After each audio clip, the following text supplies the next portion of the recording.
Hello guys, ఈరోజు నేను ఒక కుకింగ్ వీడియోతో మళ్ళీ వచ్చేసాను. ఇది చాలా స్పెషల్ కర్రీ బికాజ్ నాకు చాలా ఇష్టం అనమాట. అదే మటన్ తలకాయ కర్రీ. సో దీన్ని మనం ఎలా కుక్ చేస్తారో ఈరోజు చూద్దాం. యాక్చువల్గా ఫస్ట్ మాంసం మొత్తం నీట్గా కడిగేసుకుని పక్కన పెట్టుకోవాలి. అండ్ ఇప్పుడు ఒక ప్యాన్లో ఆయిల్ వేసి ఆయిల్ హీట్ అయినాక బిర్యానీ ఆకు, ఆనియన్స్, మిర్చి, టమోటా వేసుకొని అవన్నీ బ్రౌన్ కలర్లో వచ్చే వరకు వాటిని కుక్ చేయాలి. మంచిగా కలుపుకొని వన్స్ ఇలా కలర్ చేంజ్ అయ్యే వరకు కుక్ చేసినాక మనం ముందుగా కడిగి పెట్టుకున్న మాంసం మొత్తం వేసేసుకోవాలి. వేసేసుకొని మళ్ళీ ఇవన్నీ మంచిగా మిక్స్ అయ్యేలాగా కలుపుకొని నెక్స్ట్ అల్లం వెల్లుల్లి పేస్ట్ వేసుకోవాలి, తగినంత వేసుకోవాలి.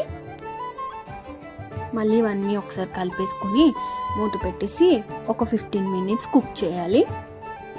ఆఫ్టర్ 15 మినిట్స్ ఇలా ఉంటుందన్నమాట. ఇప్పుడు మనం కరివేపాకు యాడ్ చేసుకోవాలి.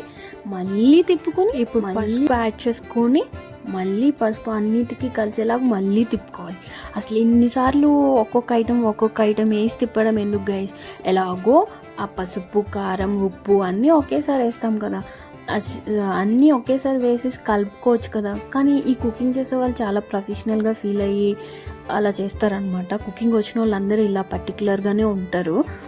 బట్ నాకైతే అన్నీ ఒకేసారి వేసి కలిపేసుకోవడం బెస్ట్ కదా, ఇన్నిసార్లు కలిపేదానికంటే అని నాకు అనిపించింది. కానీ మా అమ్మ ఉంటే ఉండు, తీసుకుంటే తీసుకో, లేదంటే వెళ్ళిపో, నా కుకింగ్ నన్ను చేసుకొనివి అని స్ట్రాంగ్గా వార్నింగ్ ఇచ్చింది గైస్. సో అవసరం మంది కాబట్టి ఏం చేయలేం, వాళ్ళు ఎలా చేస్తే అలాగే మనం క్యాప్చర్ చేసుకోవాలి. సో ఇప్పుడు మళ్ళీ కారం వేసి నా బాధపడలేక మా అమ్మ సాల్ట్ కూడా ఇప్పుడే వేస్తానంది గైస్. సో కారము సాల్ట్ నా కోసం ఒకేసారి వేస్తుంది ఈసారి. యాక్చువల్గా అయితే మళ్ళీ ఇది పసుపు ఒకసారి కలిపి, కారం వేసి మళ్ళీ కలిపి, మళ్ళీ సాల్ట్ వేసి మళ్ళీ కలిపి అలా చేసిద్ది అనమాట. మీకు కూడా అంత పర్టికులర్గా కుకింగ్ చేసే వాళ్ళు ఎవరన్నా ఉన్నారా గైస్?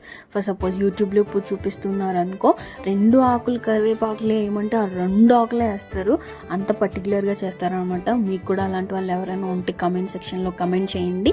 సో ఇప్పుడు నా బాధ పడలేక మా అమ్మ అయితే 2 ఒకేసారి వేసి కలుపుతుంది.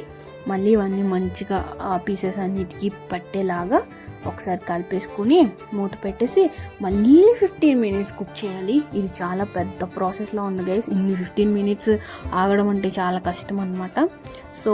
సో ఇప్పుడు మూత తీసి ఆ ముక్కలు మునిగే వరకు ఇలా ఫుల్గా వాటర్ వేసుకొని కుక్కర్ టైట్గా పెట్టి విజిల్ పెట్టేసి కుక్కర్ 3 విజిల్స్ వచ్చే వరకు కుక్ చేసుకోవాలి. అప్పుడే పీసెస్ అన్నీ మంచిగా కుక్ అవుతాయి. సో ఈలోపు మసాలా ప్రిపేర్ చేసుకుందాం.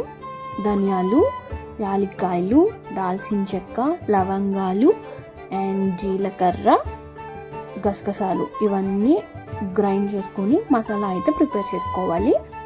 మా అక్క వాళ్ళు, అమ్మాలు వండుతున్నప్పుడు నేను చాలా కర్రీస్ వీడియో అయితే తీసుకున్నాను, కానీ ఇంత టైం టేకెన్ ఏ వీడియో తీసుకోలేదు గైస్. ఇది చాలా పెద్ద ప్రాసెస్ అనమాట.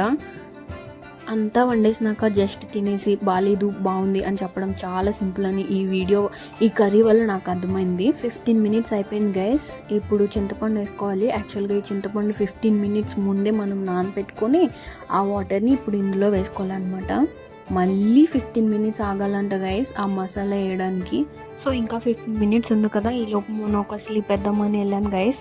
15 మినిట్స్ కదా, 20 మినిట్స్ అయినా సరే నేను లేగలేదు. ఈ లోపు మా అమ్మ కుకింగ్ కంప్లీట్ చేసేసింది. పాపం నేను వీడియో తీసుకుంటాను, మా అమ్మ లేపిందంట గైస్. బట్ నాకు మెలకు అయితే రాలేదు. సో ఈ వీడియో బట్ నాకేం అర్థమైందంటే, టేస్ట్ చేసి బాగుంది బాగాలేదు అని చెప్పేంత ఈజీ కాదు కుకింగ్ అని అర్థమైంది guys. Cooking is a art, అది అందరికీ రాదు. అందుకే అది చెప్పడం కోసమే ఇన్కంప్లీట్ వీడియో అయినా సరే నేను పోస్ట్ చేస్తున్నాను. బట్ ఫైనల్గా కర్రీ టేస్ట్ అయితే చాలా చాలా బాగుంది గైస్. అంతే మరి, bye bye. Please like, share, subscribe. నేను నా ఏషాలు.